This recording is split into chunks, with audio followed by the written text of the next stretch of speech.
Roma 13.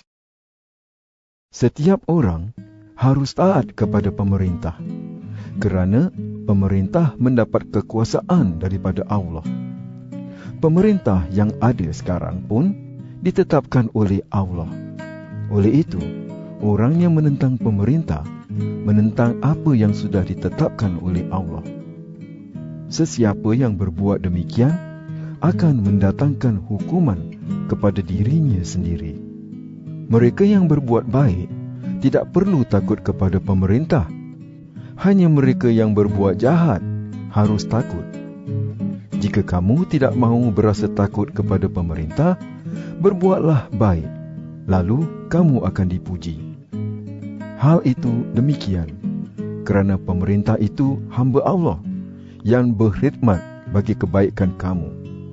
Tetapi jika kamu berbuat jahat, takutlah kepadanya, kerana pemerintah berkuasa untuk menjatuhkan hukuman. Pemerintah itu hamba Allah yang menjatuhkan hukuman Allah kepada orang yang berbuat jahat. Itulah sebabnya kamu harus taat kepada pemerintah. Bukan saja kerana takut kepada hukuman Allah, tetapi kerana hati nurani kamu menyuruh kamu berbuat demikian. Itulah sebabnya pula kamu membayar cukai, kerana pemerintah berkhidmat kepada Allah apabila menjalankan tugas. Bayarlah apa yang harus kamu bayar kepada pemerintah. Bayarlah cukai pendapatan jika kamu harus membayarnya. Bayarlah cukai tanah jika kamu harus membayarnya.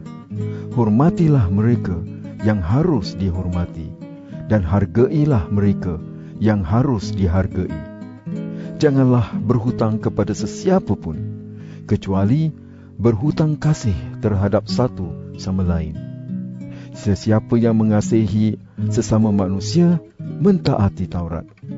Hukum yang mengatakan, jangan berzina, jangan membunuh, jangan mencuri, jangan tamak.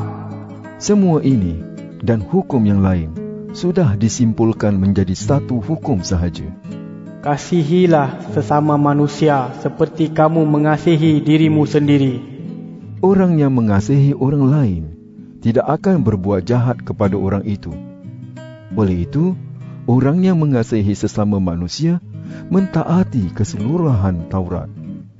Kamu harus melakukan semuanya kerana kamu tahu bahawa inilah masanya kamu bangun daripada tidur. Hal itu demikian kerana masa kita diselamatkan lebih dekat sekarang ini daripada masa kita mula percaya. Malam hampir berlalu dan fajar akan menyingsing. Marilah kita berhenti melakukan perkara-perkara yang dilakukan dalam kegelapan. Marilah kita lengkapi diri seolah-olah dengan senjata yang digunakan dalam terang. Kita harus berkelakuan baik seperti orang yang hidup dalam terang dan bukan dalam kegelapan. Janganlah ikut pesta liar atau mabuk. Janganlah berkelakuan lucah atau tidak senonoh. Janganlah berkelahi ataupun iri hati. Tetapi biarlah Tuhan Yesus Kristus menjadi pelindung kamu. Janganlah turuti tabiat manusia berdosa untuk memuaskan hawa nafsu.